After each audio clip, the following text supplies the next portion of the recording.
Oi, meu nome é Milene e hoje a live vai estar falando muito sobre algumas perdas que eu acho que as pessoas não enxergam, só quem está sentindo às vezes não consegue nem identificar porque está sentindo diretamente, mas a pergunta que fica no ar é, você acha, e quem chegou aí me diz sim ou não, você acha que a única coisa que você perde é a pessoa, a presença física da pessoa quando ela morre? Você acha que é só isso que você perde? Quem acha que sim, coloca sim aí. Quem acha que não é só a presença física que está se perdendo, coloca não para mim. Eu sei que tem duas pessoas aí. A Lu, oi, boa noite, Lu. Seja bem-vinda no canal. E a outra pessoa eu não sei ainda quem é. Então, de vez em quando eu vou estar olhando para o lado para ver o que a gente está, quem está chegando e tudo mais. Então, a live hoje é sobre esse assunto, né? Você acha que... Deixa eu até colocar no screen para vocês olharem. Você acha que é só a presença física da pessoa que você perde? Você acha que é só isso? Coloca sim. Se você acha que é mais que isso, coloca não para mim. Deixa eu lá ver. A Regina já falou que não. Isso mesmo, Regina. Então... Quando a gente perde uma pessoa, né, que seja importante, e às vezes não é só uma pessoa, pode ser até um animal de estimação, e depois eu até vou falar um pouquinho sobre isso, mas a gente perde muito mais. Vamos lá, então vamos lá. Quando alguém que você ama morre, você não perde só a presença dessa pessoa, né? Como resultado da morte, você pode perder muitas outras conexões consigo e com o mundo à tua volta, né, ao teu redor. Às vezes descrevo essas perdas em potencial, porque nem todo mundo sente igual, né? O que chamamos de perdas secundárias. E que às vezes elas parecem mais primárias do que a própria perda física da pessoa. Às vezes a gente não está morando com a pessoa, a gente não está tão perto da pessoa, mas sente muitas coisas, né? E às vezes sim, a presença física pode ser uma coisa extremamente gritante se você mora com essa pessoa, ou morava, né, com essa pessoa. Então deixa eu só ver uns comentários e a gente vai seguindo aqui assim. Boa noite, Angélica, seja bem-vinda também. Vamos lá. Então a gente vai estar falando sobre as perdas secundárias, que às vezes, se você não morava com a pessoa, elas podem parecer primárias, tá? Que daí não é só a presença física. Então, hoje, a questão que eu vou estar levantando, a live de hoje, é quantas outras perdas quando a gente perde alguém, e isso é para quem perdeu, isso é para quem quer ajudar alguém que perdeu, e entender que existem todas essas perdas. Então, a primeira perda que a gente vai estar falando é a perda de si mesmo, né? A perda de partes suas. Então, a primeira perda que eu tenho, né, em relação a mim mesmo, quando eu perco alguém importante, é o eu, né? A maioria não, mas eu tive muitos pacientes já, e eu mesma já tive essa sensação quando eu perdi minha filha, que uma parte de mim tinha morrido, uma parte de mim foi levada, uma parte de mim ficou faltando. É uma sensação de vazio. É muito comum quando você gostava muito de algo ou de alguém, que quando essa pessoa morre, né? Quando você perde essa pessoa, esse status, o que você tinha de muita importância, você tem uma sensação de perda de você mesmo, de um pedaço mesmo de você.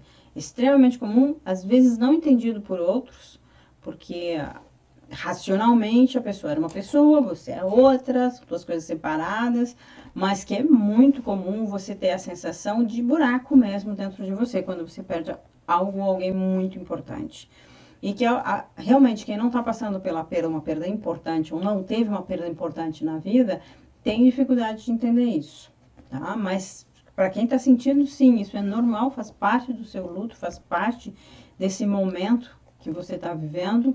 Vai ficar tudo bem depois? Não, a gente vai aprender isso. Eu acho que, eu não sei se na próxima live eu vou estar falando sobre isso, mas eu quero representar com desenho, então tem um pouquinho mais de trabalho para montar isso, mas eu quero colocar isso para você entender como é que é o processo do luto, tem como desenhar isso para você entender melhor, que eu acho que quebra muitos mitos você entendendo, mas não é hoje que eu vou estar falando sobre isso. Hoje eu vou estar falando sobre as perdas secundárias, as vezes primárias que a gente tem, e nesse momento, então, eu estou falando sobre as perdas de si mesmo. A segunda perda que a gente pode falar que tem de si mesmo é de identidade. Lembrando que as pessoas que muitas vezes tiveram, sei lá, o marido morto, ela passa a ser viúva, né? Ou viúvo, a mãe do filho que morreu, né? A mãe do fulano que faleceu, o filho que a mãe faleceu. A gente se torna...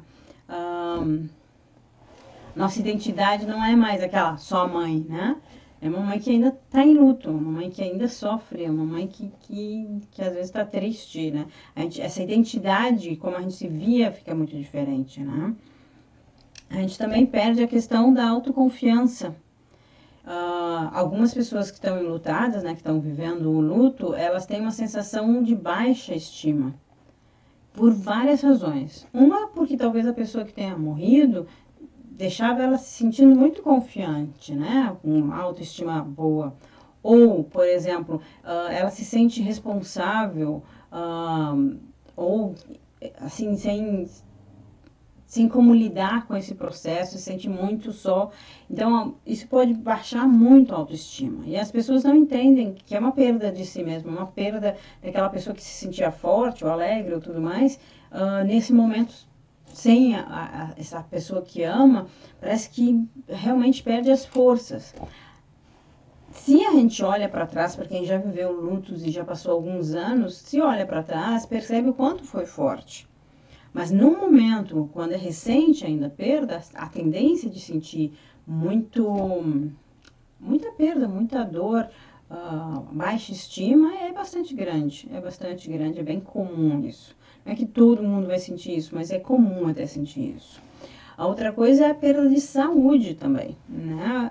Existem vários sintomas físicos do luto, que são comuns, que são normais a muitas pessoas, não é que todo mundo vai sentir isso, mas aqueles que eu já citei várias vezes, como a perda de sono, o sono excessivo, a perda de apetite, ou comer excessivamente, muito choro, se sentir deprimido, quer dizer, sem energia, coisas do gênero, não conseguir dormir bem.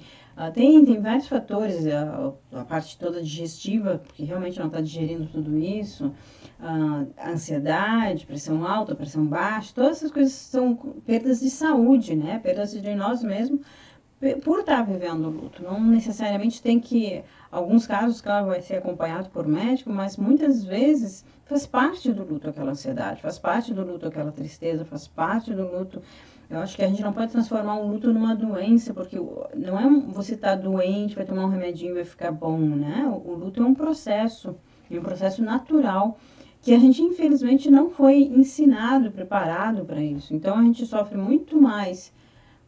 Não que eu acho que tenha uma grande forma de preparar, mas eu acho que como isso não é falado, quando a gente tem perdas, a gente muitas vezes se sente só.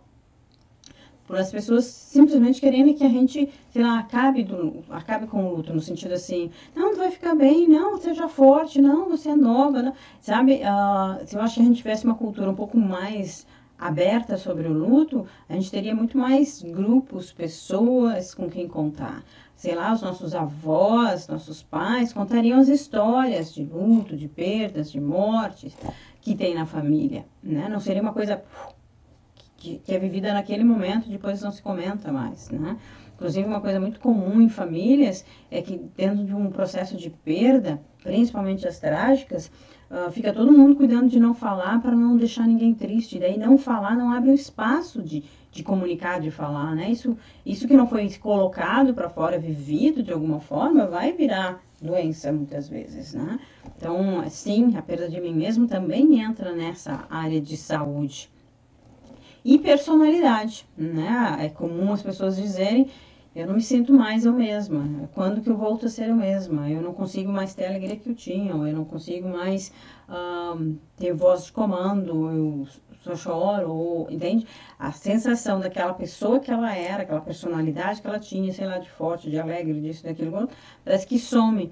Não vai ser para sempre, mas não vai ser igual. A gente não volta, né? Não existe volta nas coisas, existe aprendizado nelas, existe reconciliação com a vida, né? Reconciliação com Deus. A gente reconcilia, né? Junta de novo os pedaços e está emendado. Quer dizer, não está igual, está emendado. Dentro da visão oriental, isso significa experiência, valor e tudo mais. Tanto que eles têm uma tradição que se você quebra uma louça, eles remendam, né, com fio de ouro e tudo mais, porque isso faz parte da história da louça, né? Foi daí que começou aquelas histórias de ter bordinha dourada e tudo mais, né? Porque, na verdade, para eles, esses remendos fazem parte da tua história, né? Das tuas coisas. Então, eu vou pedir para você, então, me escrever aí. Me escreve aí assim, se você já sentiu qualquer uma dessas perdas de si mesmo. Eu vou olhar os comentários agora.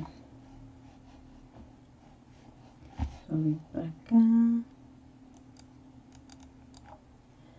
Não estão ainda os comentários ali assim, mas eu vou aguardar vocês escreverem alguma coisa. Se vocês já sentiram a perda de si mesmo, esse buraco que eu falei, da identidade, da autoconfiança, da saúde, da personalidade. Eu posso dizer que eu já senti todos e de diferente tamanho, vou chamar assim, né, de proporção diferente para cada perda importante que eu tive, né? Eu tive a primeira, eu acho que mais importante na minha vida foi a minha filha. Depois foi o pai, no mesmo ano foi a mãe, depois dois irmãos, mas cada um deles eu senti alguma coisa em proporção diferente. Acho que a primeira grande perda, ela é a que bate mais forte, né? E as outras parece que quando vem as outras, vem uma bem importante, aí você realmente descobre o que é luto. Até então, tipo, tinha morrido vô, tio, e eram distantes, então não tinha uma proporção, não tinha um tamanho tão grande, né? Eu não sentia essas coisas que eu estou dizendo aqui. Eu senti pelo pai, que perdeu, né, o meu avô, coisa parecida. Eu senti pela mãe, quando ela perdeu a mãe dela.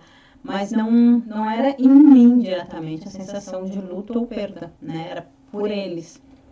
Então, quando veio a primeira grande perda, aí eu acho que quebra a vidraça, né? E daí, quando vem as outras, ir pro cemitério de novo, todo o velório, todas as coisas, parece que vai acumulando, né? Da primeira grande perda para as outras perdas. Tanto que algumas pessoas não vão ao cemitério, ou têm horror ao cemitério, ou coisas do gênero, porque eu acho que é bastante complicado. Eu vou olhar os comentários de novo.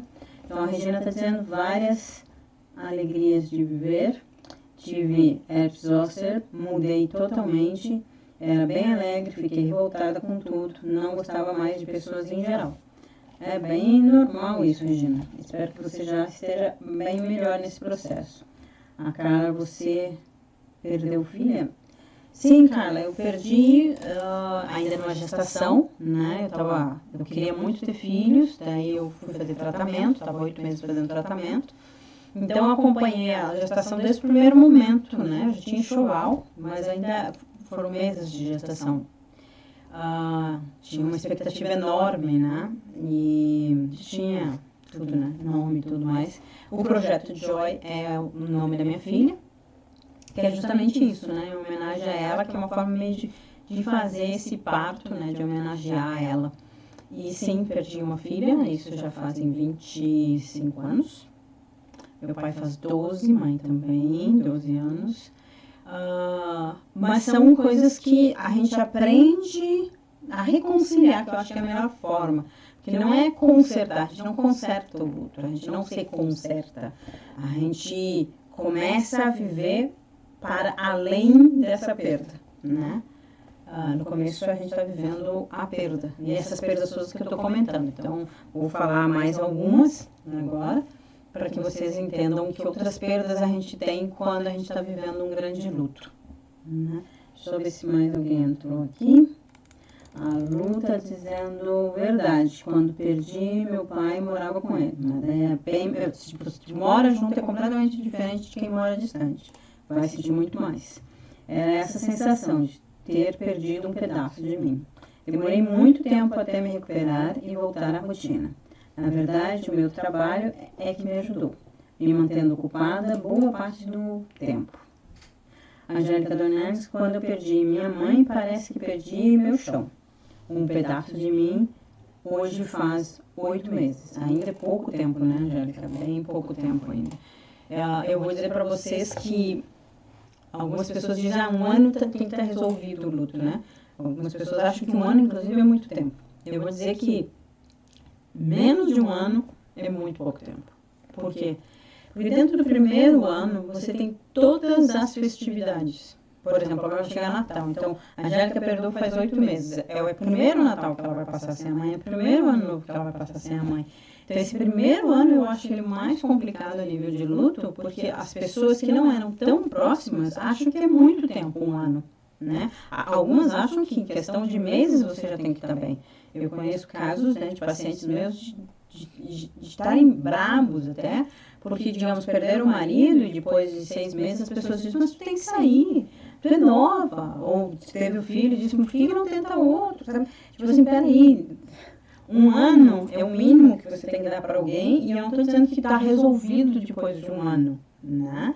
Eu sinto falta do meu pai faz 12 anos. Né? Da minha mãe também, são coisas diferentes, o luto não vai desaparecer, nem o amor que você tem por essas pessoas, é o amor que você tem por essas pessoas que te traz a saudade, é o amor que você tem por essas pessoas que traz essa intensidade em relação à vida, né?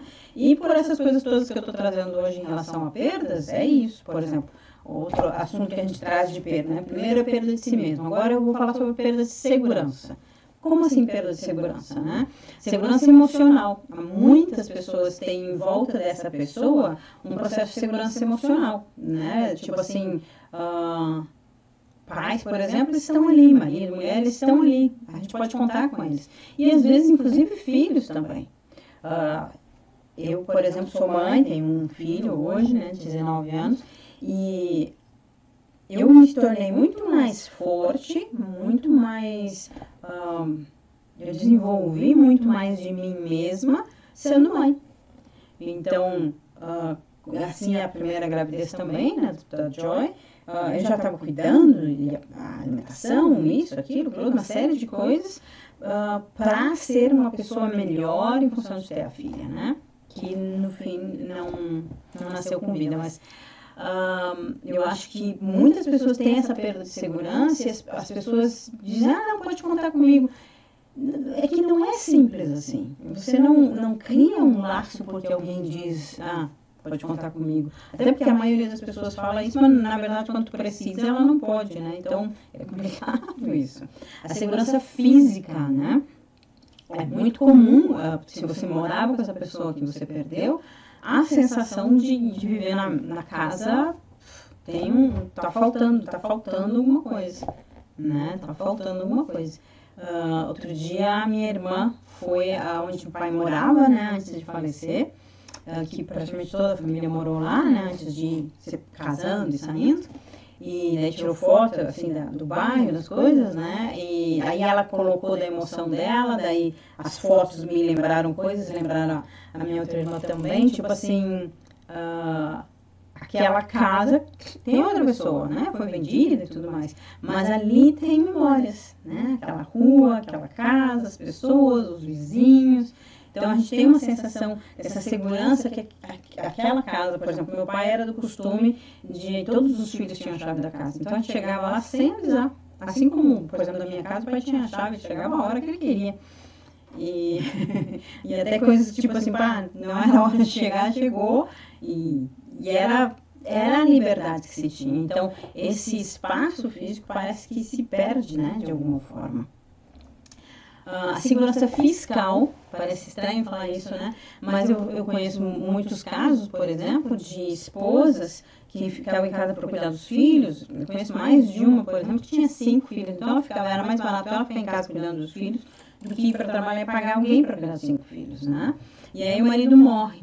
Em mais de uma situação, uma das que eu conheço, o marido morreu, ela tinha filha de 9 anos e uma um pouquinho maior, e ela precisou cuidar da empresa, né? E ela não sabia nada disso, né? Uma outra também, ela cuidava dos filhos, também 5 filhos, o marido morreu e ela teve que sair e catar emprego, e foi de doméstica, porque ela não tinha experiência, não tinha nada. E um filho dela, que era paraplégica, que foi cuidar dos irmãos, né? Tipo assim, porque era o mais velho. Então, assim, essa segurança fiscal, que vai cuidar das contas, que vai cuidar das coisas, às vezes é um filho que ajuda a mãe, né? Ou o pai, ou os pais que estão velhos, ou coisa parecida. E aí, de repente, tem um infarto, morre. Essas pessoas estão sem essa segurança, né? Elas vão ter que lidar com coisas que talvez nunca tenham lidado. Da mesma forma, estilo de vida, né? Às vezes você tem um estilo de vida, em vários sentidos, estilo de vida, tá? Às vezes você tem uma vida social e que quando você tem a perda você não consegue voltar. Por exemplo, você é casado e perdeu o marido, ou perdeu a esposa, e todos os amigos são casados, têm família, ou você perdeu um filho e todos estão com filhos na mesma idade que o teu filho, sabe? Esse tipo de estilo de vida social, o que você fazia, o que você deixa de fazer, né? Por escolha, por necessidade, por passar necessidade, pode mudar muitíssimo. E às vezes a gente tem que parar e olhar situações como essas. Eu me lembro, tinha um senhor que eu conhecia, que era taxista em Porto Alegre, super querido, e era muito trabalhador, tinha muitos filhos. Então ele trabalhava de dia no ponto de táxi e de noite ele era taxista. E infelizmente mataram ele porque ele só tinha R$5. Mataram ele. E na época eu me lembro que eu fiquei muito revoltada. Eu não conhecia ele tão bem, mas a minha grande revolta foi que o presidiário o cara que matou foi preso, e a mulher que ele era juntado tinha pensão. A mulher taxista que trabalhava que nem um louco, ela não tinha pensão. Então, isso às vezes digamos assim, porque ele era autônomo, porque ele não estava pagando NPS, sabe? Então, às vezes é muito complicado essas coisas, quanto a pessoa está perdendo. Não é só a presença física, não é só a parte emocional, mas todas as questões concretas, por exemplo, de segurança, como eu estou falando nesse momento. E vocês já tiveram essa sensação de perda de segurança emocional? Para mim, foi muito a questão do meu pai, né? Porque na época que o pai faleceu, eu morava com ele, né?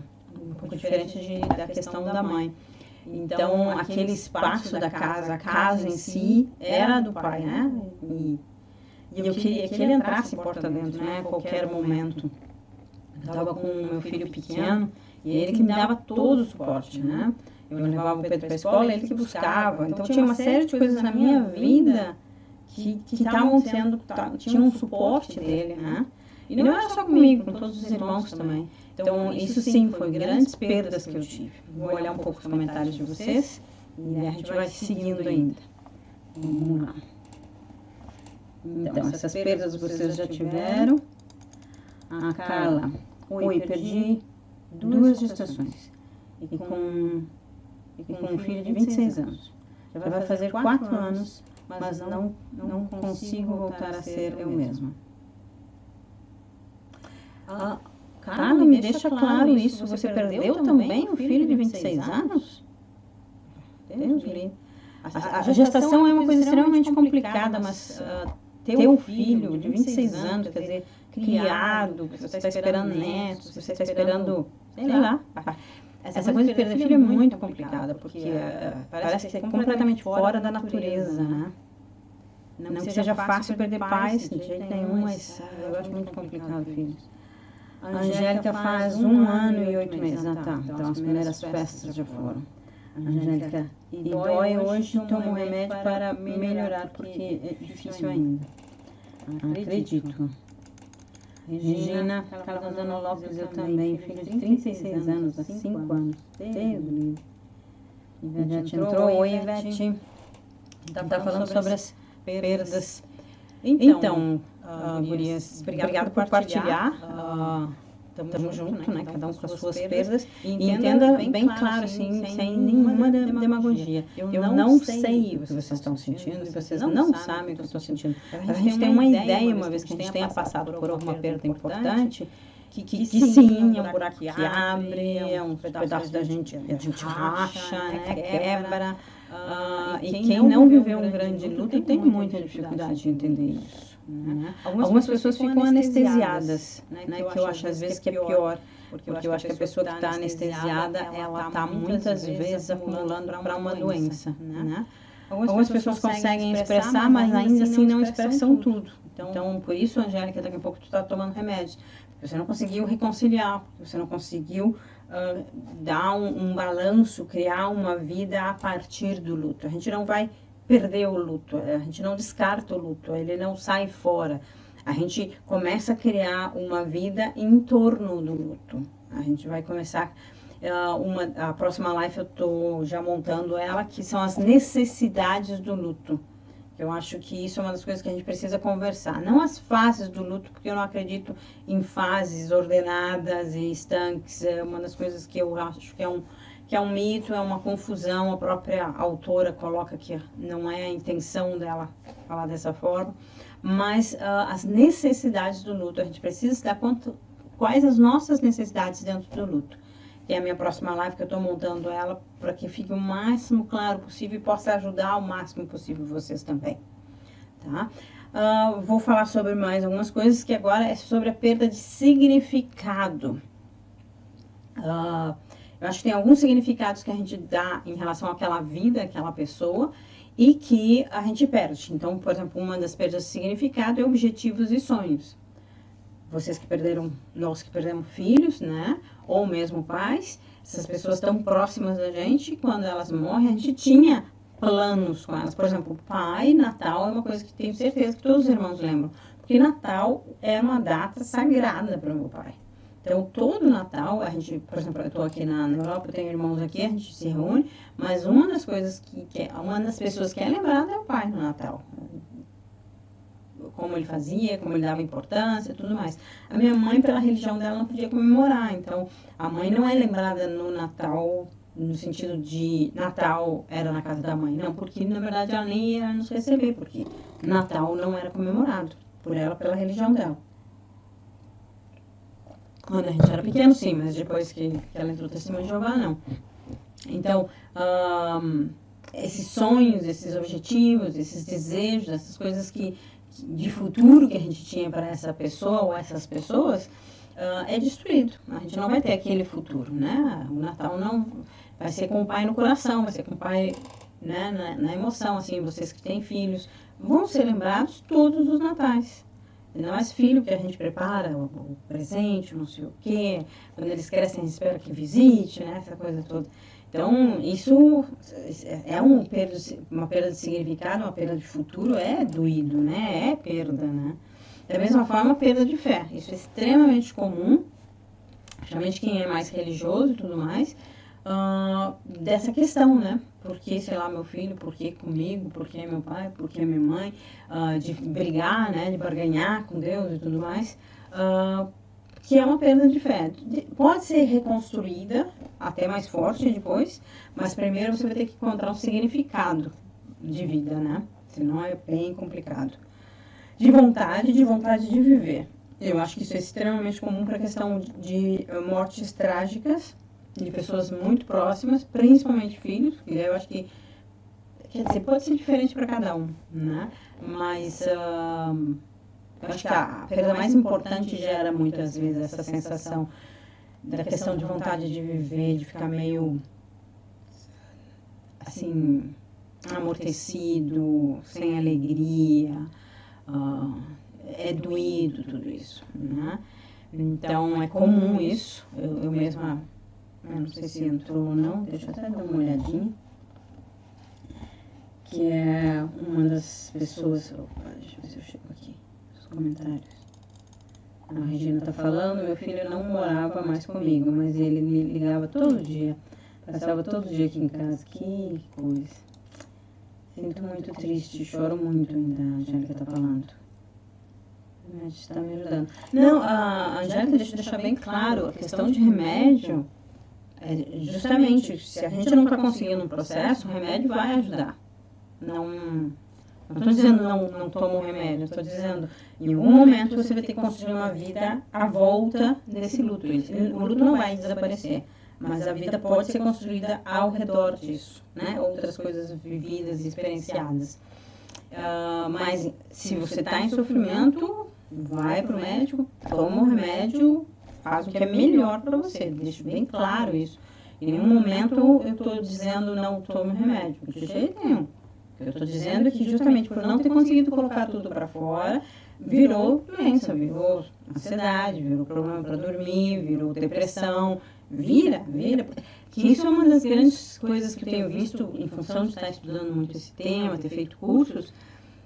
As pessoas têm uma certa ansiedade se você está em sofrimento, porque toca nas dores delas. Então, elas querem ver você bem logo, não querem ver você triste ou chorando. Então, elas incentivam muito que você seja forte, bola para frente, faça uma vida nova, ele está bem, não quer que você chore. É comum esse tipo de frase ser colocado para nós. E, de alguma forma, ir nos doutrinando, eu tenho que ser forte, eu tenho que melhorar. E a gente, na verdade, não se sente dessa forma. Então, o que a gente faz? Esconde, até da gente mesmo. Guarda, chora não na frente dos outros, procura não reclamar para os outros. Então, a gente vai trabalhando todo esse luto dentro e vai virar alguma coisa, né? E que muitas vezes o remédio vai ajudar.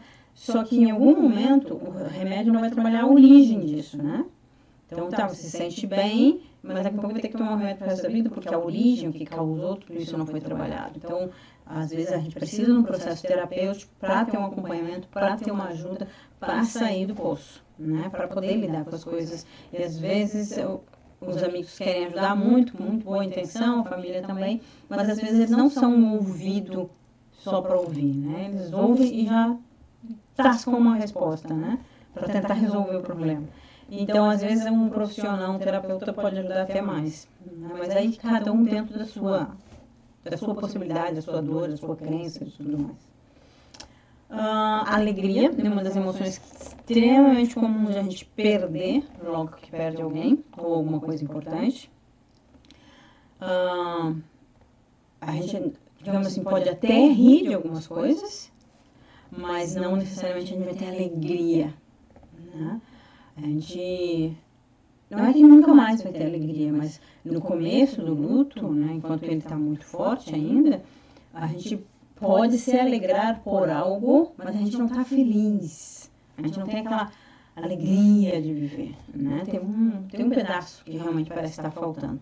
Com o tempo, o luto existe e a gente vai tendo outras coisas que trazem mais alegria, felicidade, espanto, surpresa, amor. Entende? A gente vai construindo coisas à volta desse luto.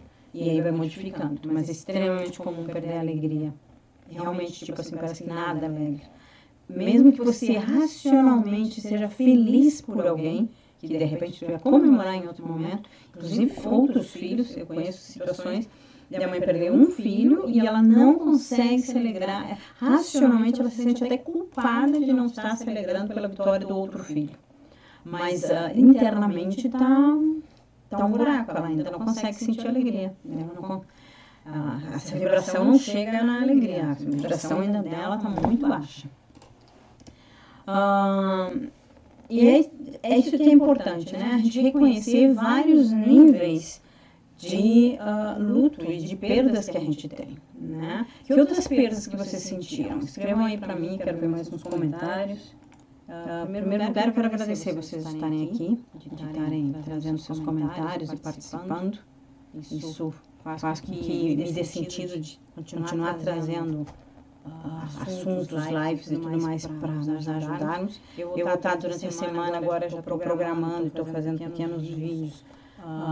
Terças e quintas eu estou postando eles para que a gente tenha uma continuidade de trazer ideias diferentes, tudo para ajudar na questão do luto de cada um. Vocês podem me mandar inbox se vocês quiserem textos, vídeos, qualquer coisa que vocês queiram, seja para me ajudar em relação ao processo de luto, seja para perguntar, coloquem inbox, mandem mensagem.